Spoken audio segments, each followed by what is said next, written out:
어떤 상황에서든지 나를 변명하고 변호해야 된다라는 상황은 기분 좋은 상황 아닙니다.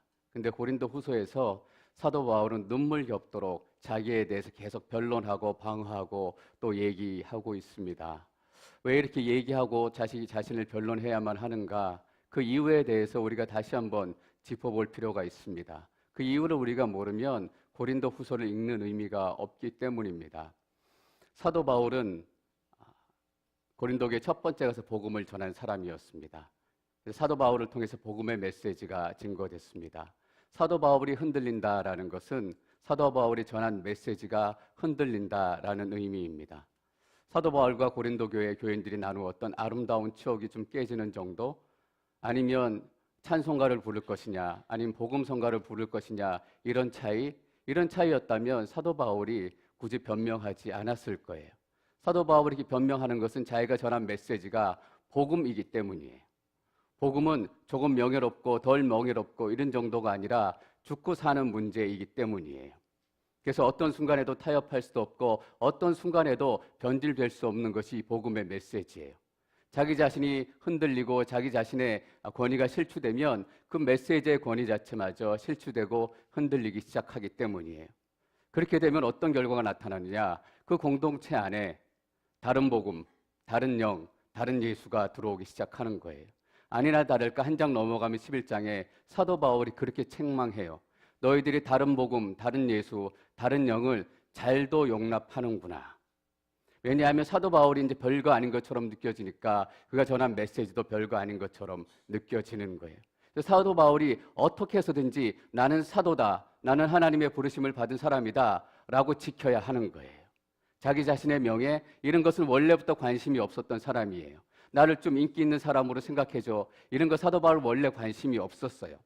사도 바울의 마음속에는 죽느냐 사느냐 이 복음의 메시지 하나뿐이에요. 그렇기 때문에 자기를 변론하는데 사도 바울이 온갖 방법을 다 동원해서 얘기하고 있는 거예요. 12절 말씀 읽겠습니다. 12절 시작. 우리는 자화자찬하는 사람들의 아류가 되거나 그런 사람들과 비교하려 하지 않습니다. 그들은 자기들끼리 재고 자기들끼리 비교하니 지혜롭지 못합니다. 원래 뜻은 이런 겁니다. 뉘앙스가 감히 여러분들과 함께 내가 자화자찬하는 그룹에 끼지 못하겠습니다. 내가 담대하게 여러분들하고 같이 칭찬하고 자화자찬하지 못하겠습니다 라고 얘기하는 거예요. 나는 담대하지 못합니다. 그럴 자격이 없습니다 라고 얘기하는 것 같지만 12절 끝에 보면 당신들은 지혜롭지 못합니다. 다른 말로 하면 아는 게 별로 없습니다 라고 책망해요. 담대하지 못하다라고 얘기하면서 오히려 담대하게 사도 바울이 선포할 수 있는 이유는 무엇이었을까요? 우리는 간혹 이런 생각을 할 때가 있어요. 돈이 좀만 더 있으면 내가 인생을 좀 더 담대하게 자신 있게 살 수 있을 것 같다. 조금만 내가 더 배웠으면 내가 내 인생을 좀 더 담대하게 살아낼 수 있었을 텐데 참 아쉽다. 이런 생각을 할 때가 있어요. 제가 얼마 전에 어떤 개그맨의 간증이라면 간증이고 고백을 제가 들은 적이 있어요. 어떤 고백이었냐 하면 인기 있는 코미디언이었다가 점점 인기가 떨어지니까 방송하던 프로그램이 하나둘씩 사라지는 거예요. 어느 날 되니까 출연하는 프로그램이 하나도 없어지고 수입도 줄어들고 불안해지기 시작했다라는 거예요. 불안해지기 시작해서 뭐 할까, 어떻게 살까 앞으로 고민하다가 얻은 답이 이거예요. 저는 그분이 크리스찬이기 때문에 기도하면서 그런 하나님의 음성을 들었다라고 생각을 해요. 60세까지 내가 평생 매월 100만 원씩만 벌 수 있었으면 좋겠다. 큰 돈 버는 게 아니라 100만 원씩만 60세까지 계속 벌 수 있으면 그걸로 나는 내 인생 하고 싶은 일 하고 또 섬기는 싶은 일 섬기고 그렇게 살 수 있었으면 좋겠다라고 생각하고 매월 100만 원이 목표가 됐대요. 그래서 요즘에 여러분 잘 모르시겠지만 소규모로 인터넷 방송하는 게 있어요. 인터넷 방송에서 사람들이 많이 보면 한 달에 100만 원도 생기고 200만 원도 생기고 300만 원도 생기고 한 달에 100만 원씩만 벌자 평생토록 그 마음으로 방송을 시작한 거예요. 근데 방송이 잘 돼가지고 지금 직원이 10명 됐대요. 10명이 됐는데도 처음 시작했을 때 받는 월급하고 똑같이 받는데요. 그렇게 자기의 인생을 결정을 하니까 별로 인생이 두렵지도 않고 걱정이 되지도 않더라라는 거예요. 우리가 뭘 느낄 수 있냐면 꼭 돈이 많다고 인생을 당당하게 살 수 있는 건 아니다라는 거예요. 돈 많으면 걱정도 함께 따라오잖아요. 경호도 해야 되고 또 담장도 높이 쌓아야 되고 건강하면 담대하게 살 수 있다? 아니에요. 건강하면 건강 나빠질까 봐 아침에 그 약 먹었어? 왜 안 먹었어? 오히려 건강 깨질까 봐 더 어려워할 때도 많아요. 사도 바울의 담대함은 어디서 나왔는가? 능력에서 나온 게 아니에요. 사도 바울의 담대함은 바로 여기서 나왔어요. 고린도후서 3장 5절 말씀입니다. 3장 5절 시작. 그러나 우리는 무엇이 우리에게 나온 것처럼 스스로 자격 있다고 생각하지 않습니다. 우리의 자격은 오직 하나님께로부터 났습니다. 어떻게 우리가 당당해질 수 있는지 아세요? 내가 자격 없는 사람이구나라는 것을 깨닫는 순간부터 당당해질 수 있어요. 이상하죠?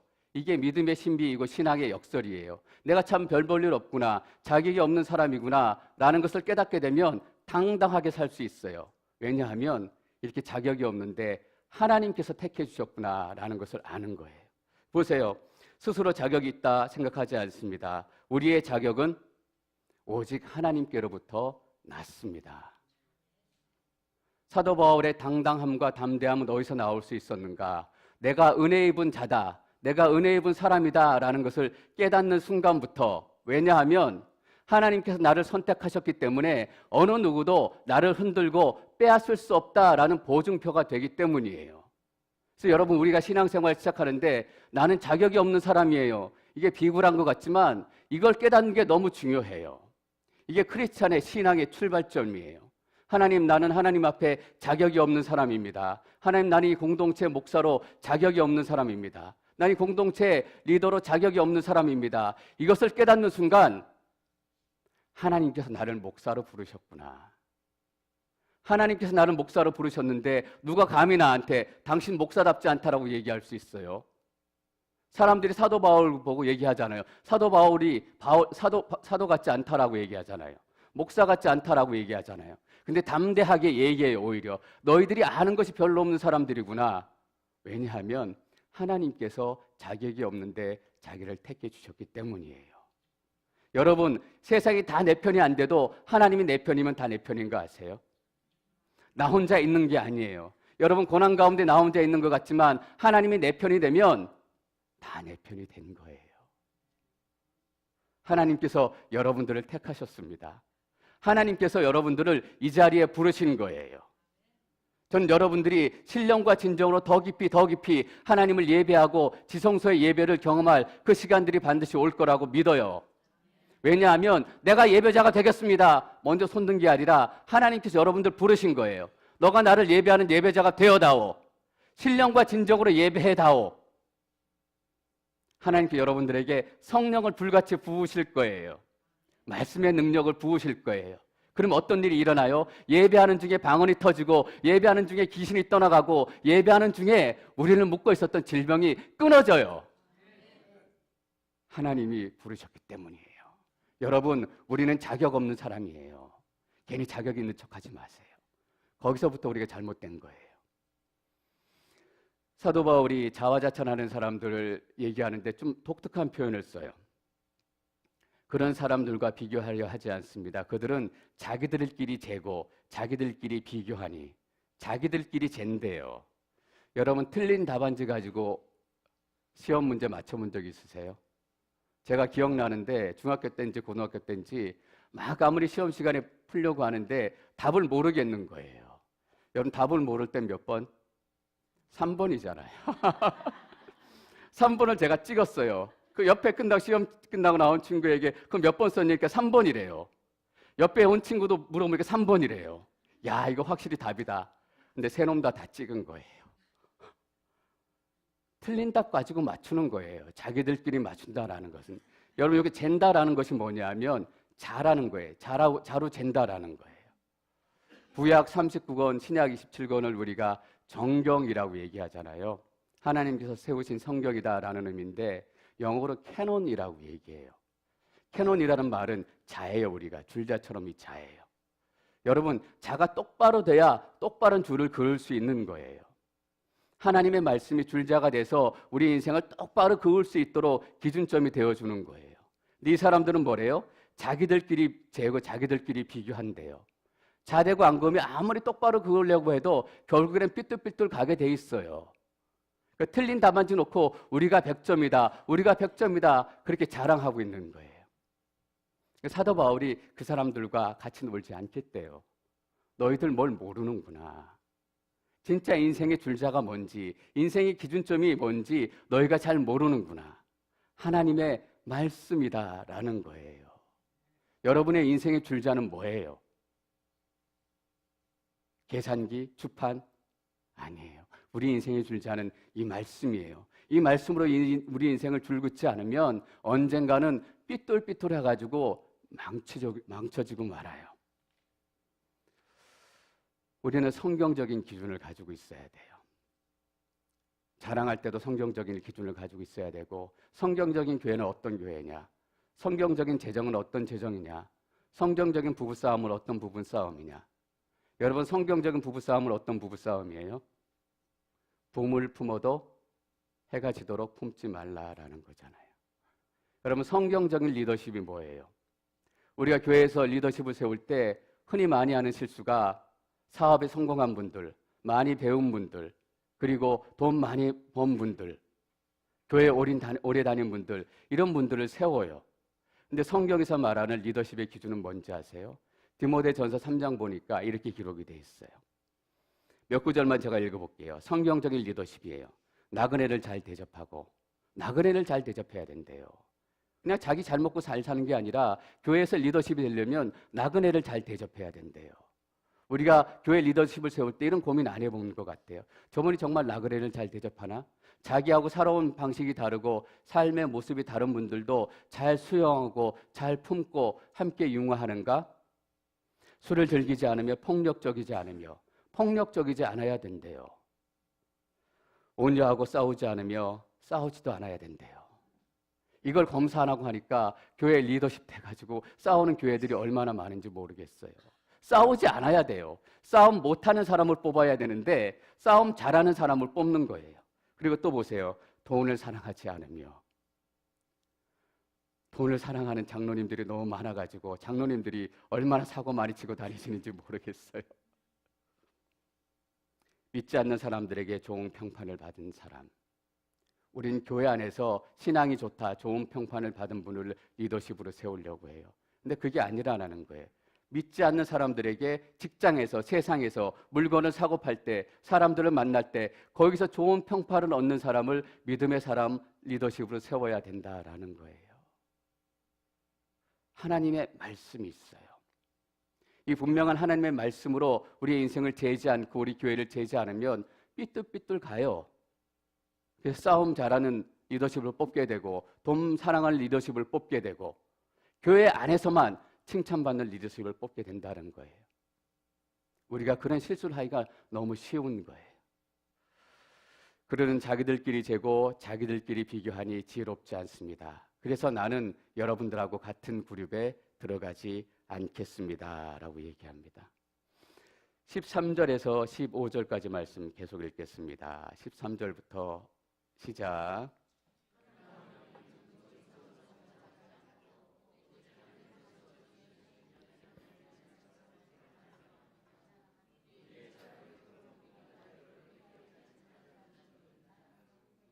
우리는 여러분에게 가지 못할 사람들로서 스스로 과신해 나아갔던 것이 아닙니다. 우리는 그리스도의 복음 안에서 여러분에게까지 갔던 것입니다. 또한 우리는 다른 사람의 수고를 가지고 분량밖에 자랑을 하는 것이 아닙니다. 다만 우리가 바라는 것은 여러분의 믿음이 자라남으로 우리의 활동 영역이 여러분 가운데서 크게 확대되는 것입니다. 13절에 15절까지 비슷한 표현이 반복되는데 뭐냐 하면 정도 이상으로, 범위 안에서, 분량 안에서 우리가 가지 못할 때를 나아갔던 것이 아닙니다. 분량 밖에 자랑을 하는 것이 아닙니다. 여기서 사도 바울이 얘기하는 분량의 문자적인 의미는 고린도 교회를 얘기해요. 하나님께서 고린도 교회에 처음으로 복음을 증거하게 하시고 고린도 교회를 사도 바울을 통해서 세우게 하셨기 때문에 사도 바울이 고린도의 교회에 가서 도움이 될 만한 이야기를 해줄 수 있다라는 거예요. 너희 고린도 교회는 하나님이 내게 정해주신 분량이다라는 거예요. 근데 이 해석을 문자적인 해석에만 머무를 필요가 없을 것 같아요. 우리가 자랑할 때, 우리가 간증할 때 하나님께서 정해주신 분량을 넘어갈 때가 얼마나 많은지 몰라요. 여러분, 우리가 간증하고 막 자랑하다 보면 어떻게 돼요? 오버하게 되잖아요. 내가 기도 안 하면 역사가 안 일어날 것 같고, 내가 없으면 아무 일도 안 일어날 것 같고, 그래서 자꾸 오버하게 돼서 저 사람 믿음이 없어서 그래, 저 사람 기도 안 해서 그래, 저 사람 회개 안 해서 그래. 하나님이 해야 될 얘기를 내가 하고 있는 거예요. 하나님이 정해주신 분량이 있는 거예요. 이 분량이 성경의 말씀대로 기록이 돼 있다라는 거예요. 한국의 담임 목사 청빙을 하는데 보니까 큰 교회일수록 이런 타이틀이 많이 붙는 것 같아요. 박사학위는 한 개 정도 있어야 되고, 일단 저 탈락. 그리고 유학했어야 되고, 여기는 제가 통과됐어요. 그리고 뭐 여러 가지 다른 설교도 잘해야 되고, 여러 가지 뭐 지명도도 있어야 되고. 근데 재밌는 것 중에 하나가 한국 국적을 가지고 있어야 되는 거예요. 미국을 갔다 와서 공부를 했지만 한국 국적을 가지고 있어야 돼요. 미국 시민권을 취득했으면 안 돼요. 저는 미국에 살아서 그런지 그게 복음을 증거하는 거하고 무슨 상관이 있는지 모르겠어요. 그냥 당신만 미국 시민권 가지고 있지 기분 나쁘다, 사실 이거잖아요. 그게 복음을 증거하고 하나님의 사역자가 되는데 무슨 구분이 되냐라는 거예요. 내가 좀 기분 나쁘고 내가 좀 불편하고 이게 문제가 아니잖아요. 우리는 천국의 시민권을 가진 사람들인데 독일의 시민권을 가지고 있든 한국의 시민권을 가지고 있든 미국의 시민권을 가지고 있든 하나님의 메시지 그대로 증거하면 되는 거잖아요. 근데 스펙이 목사의 자격이 되는 거예요. 목사의 자격은 뭐예요? 말씀 전한 대로 사는 거잖아요. 이게 성경적인 목사관이잖아요. 목사의 자격은 뭐예요? 성도들을 함께 양 돌보듯이 사랑으로, 믿음으로 함께 살고 함께 나누고, 쉽게 말하면 함께 울고 함께 웃는 거잖아요. 스펙은 세상의 기준이에요. 1절에 12절에서 자기들끼리 기준이라고 얘기하는 것은 세상의 기준을 얘기하는 거예요. 저는 우리 앵커리지 온누리 교회 안에 들어와 있는 세상의 기준들이 다 떠나가기를 선포합니다. 세상의 기준이 앵커리지 온누리 교회를 붙들고 있으면 안 돼요. 다 내려놔야 돼요. 스펙도 내려놓고 우리의 욕심도 내려놓고 우리의 개인적인 생각도 내려놓고 예수 그리스도 메시지 하나만을 붙들고 가게 되는 거예요.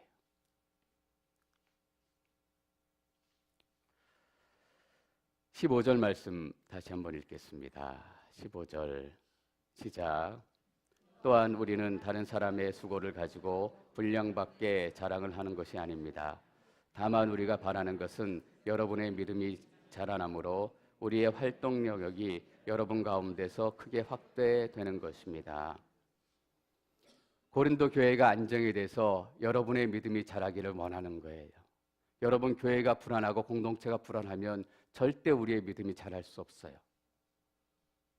교회 공동체를 화분이라고 얘기하면 우리는 화분 안에 심겨진 하나의 꽃과 같아요.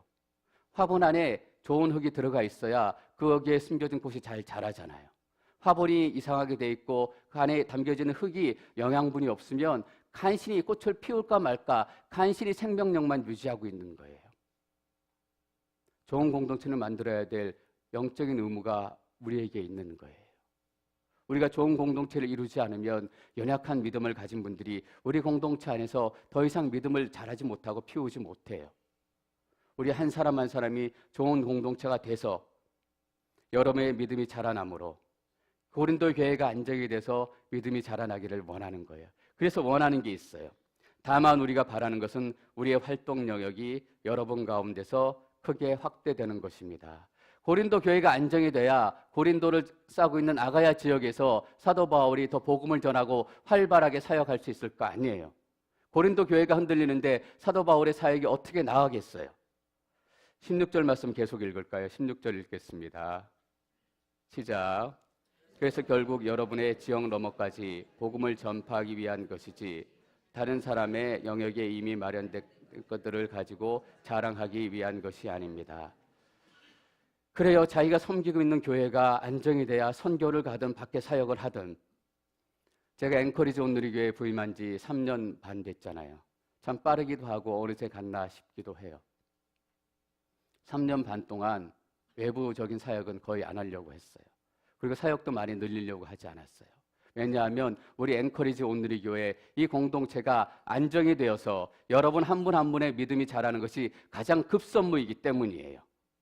우리 앵커리지 온누리교회 안정되지도 않았는데 앵커리지를 섬긴다, 선교지를 섬긴다. 물론 계속적으로 섬겨야 돼요. 그러나 안정될 때까지는 거기에 포커스를 맞추는 거예요. 아직 충분하진 않지만 3년 반 지나고 나니까 여러분 한 분 한 분이 얼마나 기도해 주시고 얼마나 눈물을 흘리셨는지 3년 반 전보다 영적으로 많이 안정이 돼 있어요. 그래서 제가 자신감을 얻는 거예요. 그래서 5년 만에, 6년 만에 올해 필리핀 아울리치를 가자고 선포했어요. 사실 제가 인간적인 마음으로 사실 부담이 좀 있었어요. 5, 6년 쉬었다 가는 거기 때문에 가능하면 편한데, 가능하면 가까운데, 가능하면 비용이 덜 드는데 갈 수 있었어요. 근데 하나님께서 도전하는 마음을 주신 거예요. 정말 필요한 데가 어디냐라는 거예요. 가까이 가자면 우리가 섬기고 있는 캐나다 밴쿠버에 원주민 사역을 갈 수 있어요. 근데 말씀을 들어보니까 그 캐나다 밴쿠버에는 밴쿠버 온누리교회에서 매달 오신대요. 우리가 꼭 안 가도 돼요. 물론 가 사역하고 동역하면 많은 열매들이 있겠지만 우리가 안 가도 함께 동역하고 섬겨주실 분이 있는 거예요. 근데 필리핀 팔라완이라는 곳에 김세광 전희경 선교사님이 섬기시는데 6년, 7년 동안 외부 선교팀이 한 번도 들어오지 않았다라는 거예요. 우리가 필요하다. 얼마나 두 분의 선교사님이 외롭고 고립되어 있었겠어요. 여기는 아무도 찾아오지 않나? 우리가 가서 엄청난 사역을 하고 엄청난 열매를 거둘 수 있을 것 같으세요? 열매가 있을 거예요. 그러나 그게 목적이 아니라 두 분에게 가서 함께 있어주자. 하나님께 그 마음 주셨어요. 그래서 필리핀 선교를 위해서 기도하는데 위로하라, 내 백성을 위로하라. 이 마음이라는 걸 깨달았어요. 가서 그냥 두 분하고 함께 있어라 라고 하나님께서 마음을 주셨어요.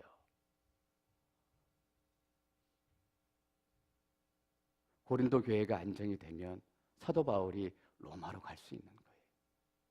고린도 교회가 안정이 되면 사도 바울이 스페인으로 갈 수 있는 거예요. 여러분 앵커리지 온누리교회 안정이 되면 필리핀 아니라 저 요르단, 중동, 아프리카까지 우리가 갈 수 있어요. 왜냐하면 우리가 필요한 사람들이 있기 때문이에요. 우리가 갈 수 있느냐 갈 수 없느냐, 재정이 많이 드느냐 재정이 적게 드느냐, 이것은 우리의 사역의 구분이 아니라고 저는 믿어요. 우리 사역의 방향은 뭐냐면 정말 우리가 필요하냐, 정말 하나님께서 우리를 부르신 곳이냐.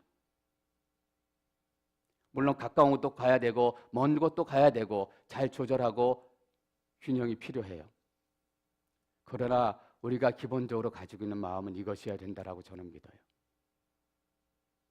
시간이냐 돈이냐 물질이냐 이것이 우리 사역의 기준이 돼서는 안 된다. 앵커리지 온누리 교회가 안정돼 가고 있기 때문에 시작할 수 있는 거예요. 제가 이 말씀 드리고 싶은 거예요. 사도 바울이 그 소망을 가지고 있었어요. 여러분 사도 바울은 어떤 위기와 환경 속에서도 머무르지 않았어요. 안주하지 않았어요. 여러분 안주한다라는 말 자체가 복음이라는 말 자체하고 반대되는 말인 거 아세요?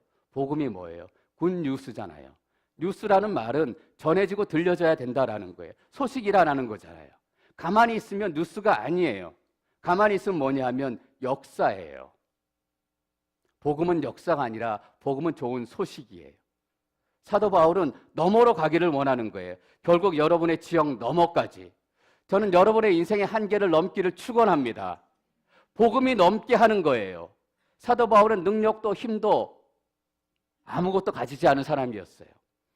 그냥 힘없이 끌려가서 때리면 맞는 사람이었어요. 계속 맞다가 그냥 한마디 하는 얘기가 이거예요. 로마 시민은 재판받고 때려야 되는데 왜 그냥 때리냐? 이 한마디 하는 거예요. 그리고 맞고 쫓겨나고. 그런 상황 속에서 사도 바울은 너머를 보는 거예요. 여러분 인생의 너머를 보시기를 축원합니다. 이 앵커리지 온누리교회 공동체 너머를 보시고 앵커리지 너머를 보시고 이 미국 땅 넘어서 역사하시는 하나님의 놀라운 능력 보시기를 축원합니다. 사도 바울은 넘어가고 싶은 거예요. 복음을 전파하기 위한 것인지 다른 사람의 영역에 이미 마련된 것들을 가지고 자랑하기 위한 것은 아닙니다. 사도 바울의 사역 원칙 중에 하나였어요. 다른 사람이 교회 세운 곳에는, 다른 사람이 복음 증거한 곳에는 내가 가지 않는다. 내가 거기서 사역하지 않는다라는 얘기예요. 17절 말씀 읽겠습니다. 17절 시작.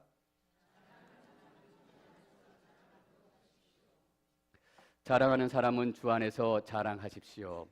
주 안에서 자랑한다라는 얘기가 어떤 의미일까요? 이 말은 원래 예레미야 9장 24절에 나오는 말이에요. 예레미야 9장 24절 말씀 함께 읽습니다. 시작. 자랑하는 사람은 오직 이것을 자랑하게 하라.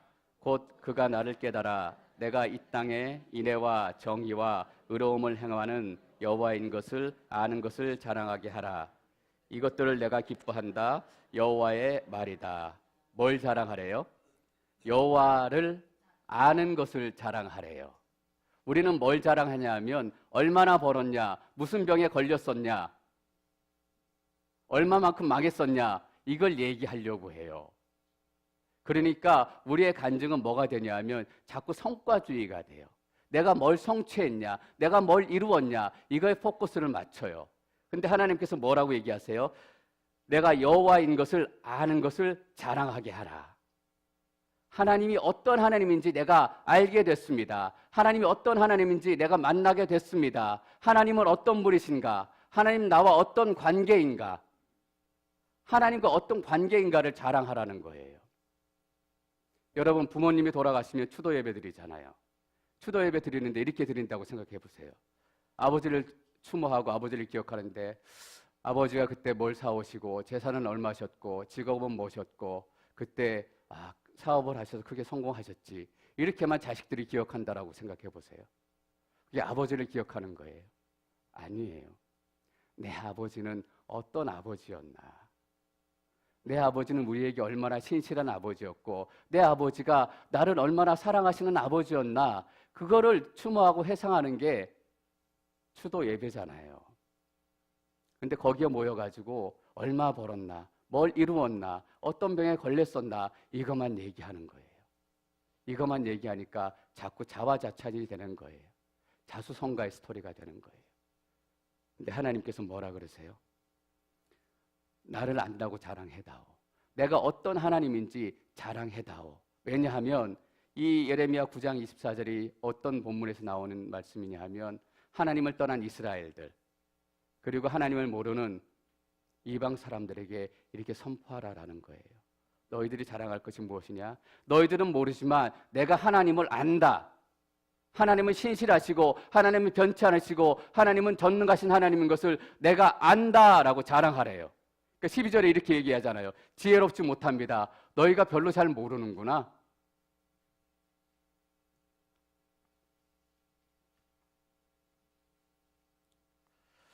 십 18절 말씀 읽겠습니다. 18절 시작. 옳다 인정함을 받은 사람은 자화자찬하는 사람이 아니라 오직 주께서 칭찬하시는 사람입니다. 여러분들이 자화자찬하지 않기를 축원합니다. 우리는 하나님께 칭찬받는 사람들입니다. 하나님께서 칭찬해 주신다면 다른 어떤 사람의 칭찬이 없어도 우리는 그것만으로 만족할지도 모르겠습니다. 여러분, 하나님을 더 깊이 아는 것보다 더 큰 능력이 없습니다. 하나님을 더 깊이 알면 알수록 나는 자격이 없는 사람입니다. 내가 얼마나 자격이 없는지 더 깊이 깨달으면 깨달을수록 내가 더 담대해질 수 있는 것입니다. 여러분, 선포합니다. 여러분은 자격 없는 사람들입니다. 그렇기 때문에 담대해지십시오.